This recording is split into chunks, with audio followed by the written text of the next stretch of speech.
Շնորհակալություն, պարոն Կարապետյան, ես նախորդ հարցը մի քիչ ավելի ուղիղ կտամ, քանի որ ձեզ քննադատում են այդ մասով իշխանականները։ Դուք պատրաստվում եք մեր պետությունը սարքել միութենական կազմի մեջ մտցնել, սարքել գուբերնիա, այդ ճիշտ է, թե չէ։ Արդյոք, երբ որ Պուտինը Փաշինյանի հետ հանդիպման ժամանակ ասաց մենք ռուսական անձնագրով մարդիկ ունենք այդտեղ, նկատի ունենալով ըստ երևույթին ձեզ դրանով ինքը ձեզ օգնեց, թե վնասեց ձեր կարծիքով, եւ մի հարց էլ ընթացային է, չնայած խնդրեցին մեկ հարց տալ սումկի հետ կապված։ Ես նայեցի, որ Փաշինյանը այց ունեցել է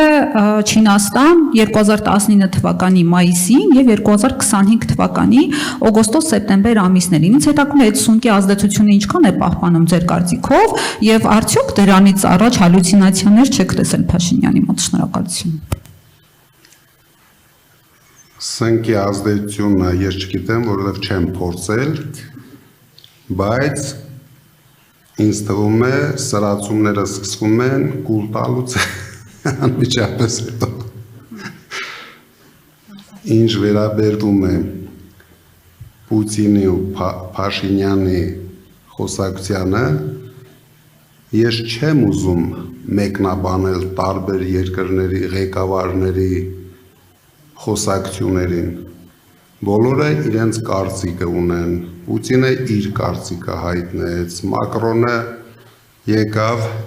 Փաշինյանին զասոս դրեց, դրանով իր կարծիքը հայտնեց։ Հիմա եթե մենք սկսենք ամեն օր քննարկել տարբեր երկրների ղեկավարների խոսույթը, ում հետ մենք շուտով աշխատելու ենք եւ ստեղծելու ենք լավ հարաբերություններ, ես դա կոռեկտ չեմ համարում։ Ես ասել եմ, Փաշինյանի իշխանության կատարած ապօրինությունների մասին այսօր խոսում է ամբողջ աշխարհը։ Ռուսաստանում դա արվեց